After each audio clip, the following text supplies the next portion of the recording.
Dalet dans Maseret Nedarim. Et nous allons reprendre la dernière question. On avait dit que sur la Mishnah, qui disait qu'une femme disait Netula, elle s'arrête à ta colle. Konam Sheani Nene la briotte. Elle s'interdit tout ce qui provient des briottes des gens. Marloquet dans les Amoraïm. Est-ce que parmi les gens, on inclut le mari ou pas? Selon Rava, on inclut le mari. Selon Rav Nachman, on n'inclut pas le mari. Donc Rava qui pense que l'on inclut le mari, qu'on inclut le mari, eh bien vient objecter à Rav Nachman en disant Etiver Raval Rav Nachman ou Baal la Vichlal Be'at. Selon toi, le mari ne fait pas partie des gens de manière générale. Et maintenant, pourtant, on a une Mishnah qui n'est pas ani mina Yehudim yafer helko ou te'e meshaveshado. On a dit que lorsqu'une femme fait un éder, de s'interdire les juifs de manière générale, n'est pas ani mina Yehudim. Le mari annule sa partie et à ce moment-là, c'est bon. Mais elle continue d'être interdite aux autres juifs. Ici, nous, le sens que l'on avait compris, c'était qu'une femme elle s'interdisait les relations avec d'autres hommes. Donc, dans un futur mariage éventuel, on avait dit quoi? Eh bien, puisque le mari ne peut ici annuler que parce que le fait de ne pas avoir de relation avec les hommes, eh bien, ça l'inclut lui. Et donc, par rapport à lui, c'est ce qu'on appelle d'avoir chez Beno le Bena, une chose qui pose problème dans leur intimité, dans leur couple. Et donc, on avait dit que lorsque le mari annule à cause du fait que ça dérange leur couple, leur intimité, il ne peut annuler que tant qu'ils sont plus ou moins liés, mais pas si un jour elle se remarie avec quelqu'un d'autre. Donc c'est comme ça qu'on a compris la Mishnah.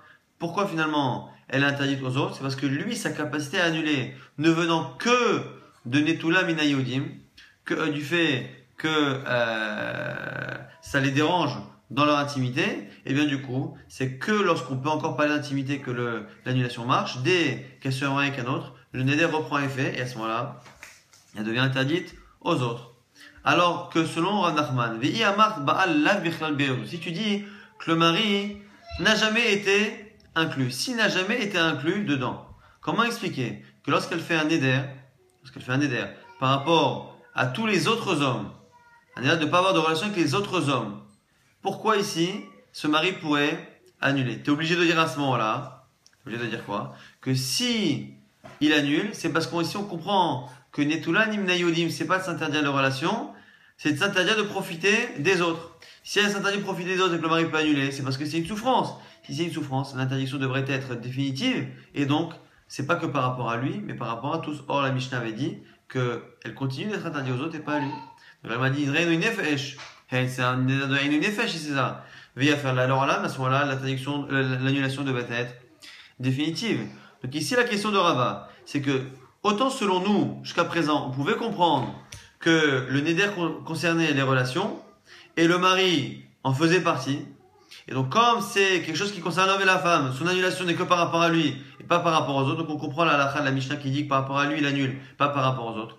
Mais si tu dis que le mari ne fait pas partie de l'interdit. Donc s'il ne fait pas partie de l'interdit, la seule manière de comprendre finalement que donc si elle s'interdit tous les autres hommes, c'est pas d'avoir chez Beno le Bena, c'est pas quelque chose qui les concerne dans le couple. Donc c'est forcément un interdit qui l'a fait souffrir. C'est quoi? C'est le fait de s'interdire les autres hommes et non pas dans les relations, mais dans tout profit des autres hommes. Et donc c'est une souffrance. Si c'est une souffrance, le mari devrait annuler définitivement et pas qu'en partie.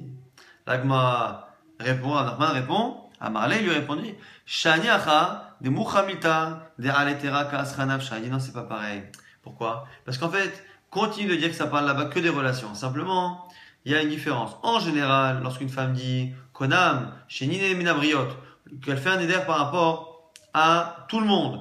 Bon, de manière générale, le fait qu'elle fasse un éder par rapport à tout le monde, effectivement, moi je pense à Nachman que ça n'inclut pas le mari. Ah, pourquoi dans ce cas-là, oui, ça l'inclut.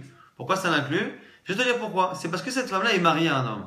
Elle est mariée à un homme. Et elle fait un éder, netula animina yehudim, qu'elle s'interdit les relations avec les hommes.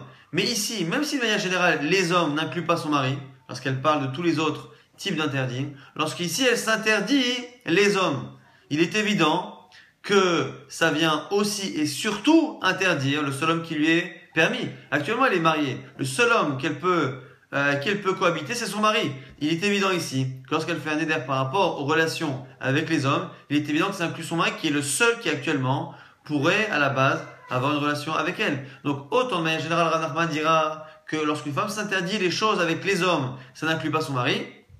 Mais exception ici, dans le cas où c'est lié à une action qui à la base n'est autorisée qu'avec ce mari, il est évident qu'il inclut, donc du coup il n'y a pas d'objection selon Rav Nachman.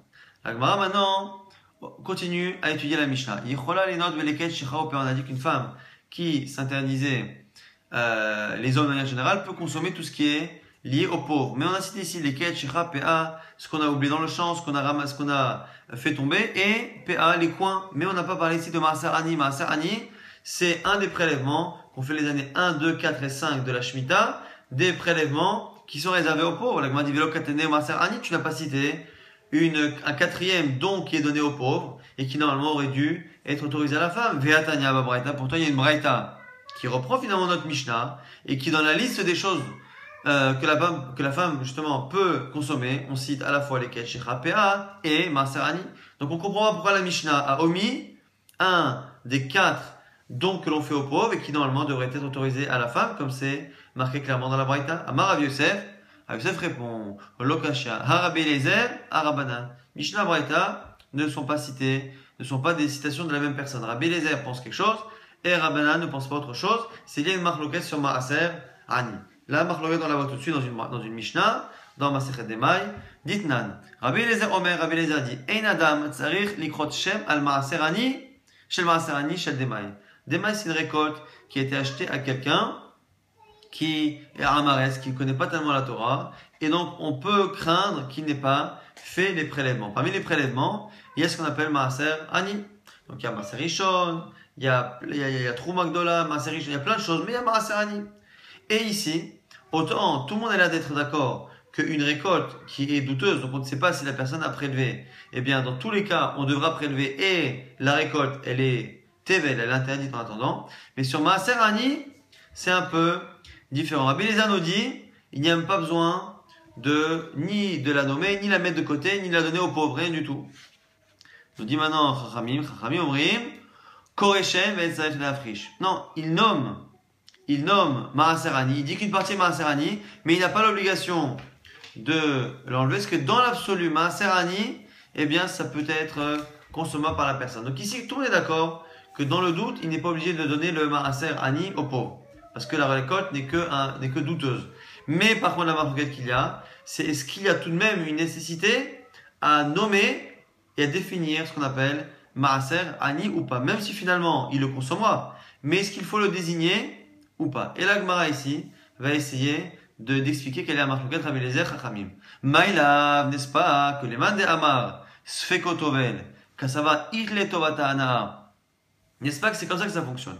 Celui qui pense Sfekotovel, donc Chachamim il pense que la récolte qui est douteuse, Sfeko, c'est un Safek, Tovel, ça rend la récolte, Tevel, inconsommable, interdite à la consommation, et donc il faut absolument au moins nommer, Koreshem, au moins nommer une partie de la récolte qui est étant Maaser Ani. Donc il faut nommer. Donc comme Sfeko Tovel, eh bien du coup, ça veut dire que Maaser Ani, ça fonctionne comme les autres prélèvements. Donc Trouma, Maaser Rishon, Maaser Ani, comme les autres. De la même manière que les autres, si tu ne l'as pas nommé, prélevé, eh bien la récolte est interdite. Pareil pour Maaser Ani, si tu n'as pas été Koreshem, la récolte est interdite. Et comme finalement ça fonctionne comme les autres prélèvements, eh bien c'est comme les autres prélèvements, que ça va Itleto Vatana, qu'on a la possibilité de choisir à qui on donne. Et comme on a la possibilité de choisir à qui on donne, lorsque l'on donne à la femme, on lui fait un profit, c'est pour ça que c'est interdit. Et Kevan Itleto Vatana, l'homme n'a pas le droit de profiter. Ça c'est Chachamim, et ça expliquerait du coup l'avis qui dirait de notre Mishnah qu'elle n'a pas le droit de profiter de Maaser Ani que les Ket Shechra ou Pa. Et la vie Rabbi Eliezer qui a dit dans la Mishnah de Demai qu'il n'y a pas besoin de nommer et de donner un statut de Maaser Sheni, de Maaser Ani, eh bien cet avis-là pense que finalement la récolte elle est tevel lorsqu'on prélève pas la Trouma, elle est tevel interdite lorsqu'on prélève pas Maaser Rishon, mais elle n'est pas interdite lorsqu'on n'a pas prélevé Maaser Ani sur une récolte qui est douteuse. Il pense que Kassava se fait Kohen Otovel dans le doute. Elle n'est pas tevel, une récolte qu'on n'a pas, dont on ne sait pas si elle a été prélevée et qu'on n'a pas de reprélevé, elle n'est pas tevel. Et comme elle n'est pas tevel, c'est-à-dire qu'elle ne fonctionne pas comme les autres prélèvements, et si elle ne fonctionne pas comme les autres prélèvements, on ne peut pas choisir à qui on la donne. Roche se fait Kohen Otovel, On ne peut pas choisir à qui on donne. Et si on ne peut pas choisir à qui on donne, lorsque la femme elle prend, eh bien c'est pas un don provenant du propriétaire, donc du mari, et donc du coup il n'y a pas de profit direct. C'est pour ça que la femme elle peut prendre. Mais Charella, c'est pour ça que la femme peut justement en profiter. Donc la Gemara essaye pour l'instant d'imaginer que la contradiction qu'il y a entre la Mishnah, la Mishnah qui n'a pas l'air d'autoriser Maaser Ani à cette femme-là et la Braïta qui autorise clairement, eh bien la Gemara a l'air de penser que finalement la marloquette c'est que notre Mishnah c'est Chachamim et la Braïta c'est Rabbi Eliezer.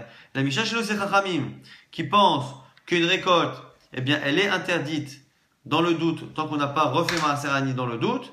Et donc, du coup, ça marche comme les autres prélèvements. Et comme si ces autres prélèvements, on peut choisir à qui on donne. Et donc, la femme a un profit quand son mari choisit de lui donner à elle. Donc, c'est pour ça que c'est interdit. Selon Rabbi Eliezer, encore une fois, je répète, selon Rabbi Eliezer, eh bien, ça ne fonctionne pas comme les autres prélèvements. C'est la raison pour laquelle, dans le doute, la récolte n'est pas interdite. Et comme ça ne fonctionne pas de la même manière, eh bien, il ne peut pas choisir à qui il donne. S'il ne peut pas choisir, lorsque la femme, elle prend, il n'y a pas de profit. Donc, elle peut prendre ce maaser ani. La Gemara rejette cette lecture de Rav Yosef, et c'est Abaye qui objecte. Amalé, Abaye, non. Roulé alma, sfekotovel. Tout le monde est d'accord qu'une récolte, dans le doute comme ça, elle est interdite. Tout le monde est d'accord qu'une récolte qu'on n'a pas prélevée, sur laquelle on a un rachage, qu'il n'y a pas eu le maaser ani, elle est interdite. Alors, pourquoi il y a une marloquette?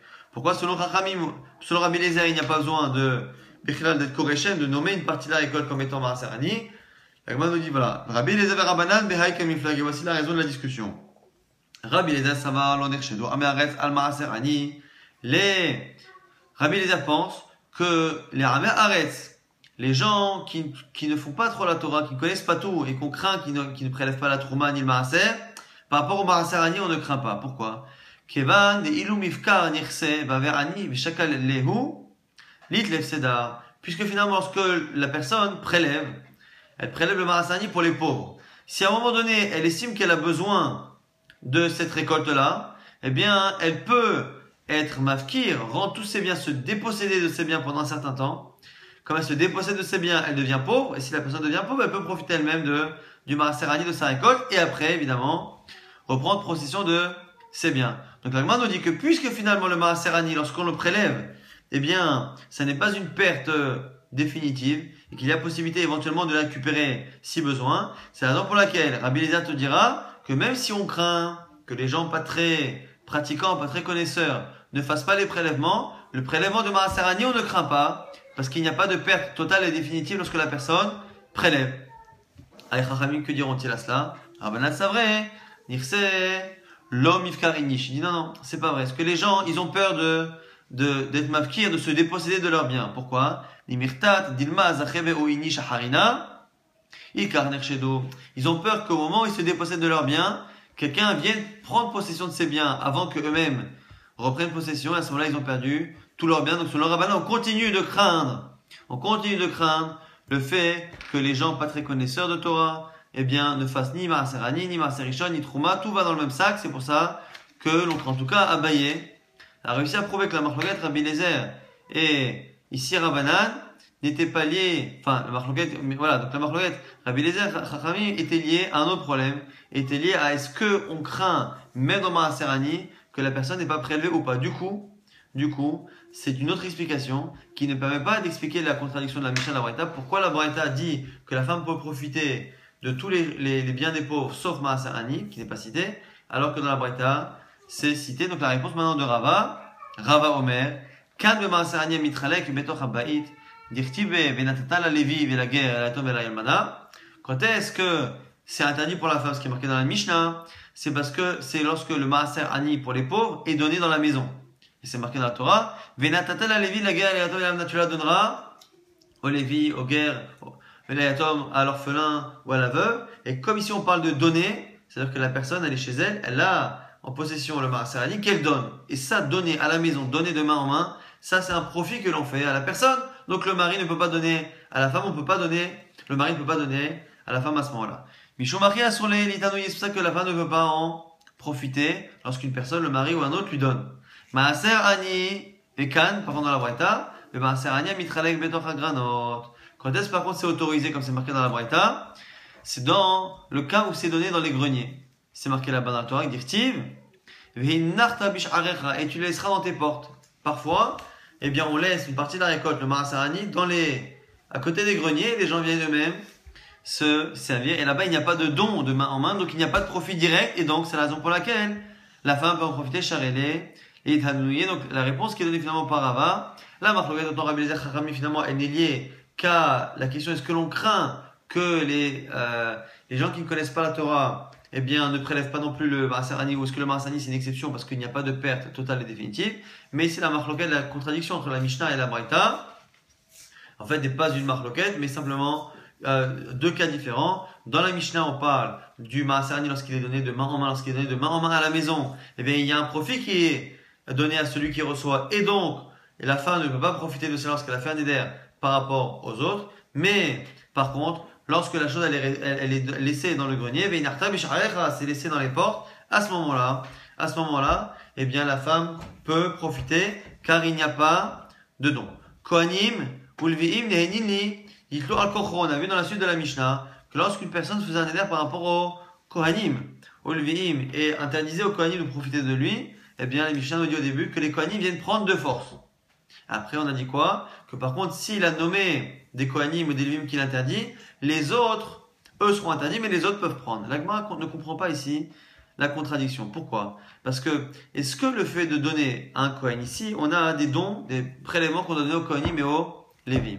Mimanafshar, si le fait de donner un Kohen, ce qui finalement lui est dû, c'est quand même considéré comme un cadeau, comme un don, eh bien, normalement, il devrait avoir un interdit de donner au Kohanim, mais quel qu'il soit. Si par contre, on estime que ce n'est pas un don, si c'est pas un don, parce que c'est quelque chose qui appartient, ça appartient déjà au Levim et au Kohanim, à ce moment-là, il n'y a pas de raison de faire une différence, et du coup, l'Agma ne comprend pas la Mishnah.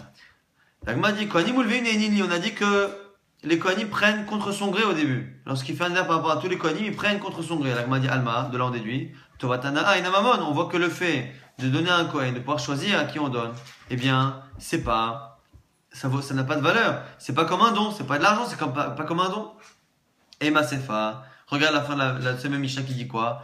Kohanim et Lvim, mais lorsqu'il désigne des Kohanim ou des Lvim qu'il interdit, les autres prendront Aval et Hanelo, mais eux ne peuvent pas prendre cela.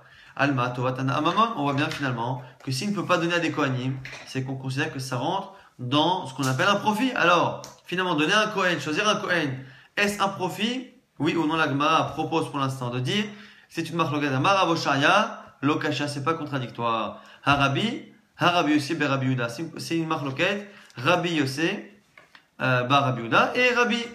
Ça dépend qui nous parle. Début de la Mishnah, et enfin, cette fin de la Mishnah, il y a deux parties. Une partie qui serait selon l'un, l'autre selon des derniers. C'est une braïta qui dit quoi? Gonev, Tivlo shel Havero, Ve'achalo Mishalelo Deme Tivlo, divrei Rabbi. Celui qui vole quelque chose qui appartient, qui vole la récolte de son ami, la récolte qui n'a pas été prélevée, dans laquelle il y a à la fois une partie qui sera autorisée, une partie qui sera pour les Kohanim et les Levim. Eh ben, il devra rembourser. Rabbi Yosef Barabi Yuda nous dit, Omer, et non Mishem Ela Deme Cholin Shebo, il ne remboursera que la partie Cholin, pas la partie qu'il aurait donnée plus tard au Kohanim. Et donc ici, la Gemara elle a de dire qu'il y a une marloquette entre Rabbi et Rabbi Yosef Barabi Yuda. Si finalement, lorsque quelqu'un vole une récolte qui n'est pas encore prélevée, selon un, il doit rembourser tout, même la partie qu'il aurait donnée au Kohanim, et l'autre, il ne remboursera que la partie qu'il n'aurait pas donnée au Kohanim, c'est une marloquette kaniré.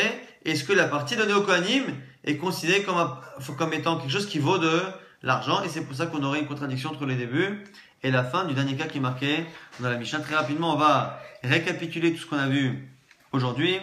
On a encore une fois essayé d'objecter à Rav Nachman. On avait la marloquette. Est-ce que finalement, lorsqu'on dit briotte, une femme qui s'interdit par rapport aux hommes, est-ce que ça concerne le mari ou pas? L'objection finalement par rapport à Rav Nachman n'avait pas tenu. Donc il y en a qui pensaient que le mari en fait partie, d'autres qui ne fait pas partie, mais quoi qu'il arrive, dans le cas de la femme qui s'interdit les relations, tout le monde sera d'accord que le mari en fait partie, puisque c'est le seul qui est ici concerné par les relations avec cette femme-là. On avait vu qu'on avait une marloquette Rabbi Eliezer Chachamim, et que finalement la vision définitive de cette marloquette était que pourquoi, selon Rabbi Eliezer, eh bien lorsque on a une récolte qui est douteuse, on ne sait pas si elle a été prélevée, eh bien on doit tout prélever dans le doute, mais dans le doute, il n'y a pas de problème de Maaser Ani, on n'est pas obligé de prélever Maaser Ani.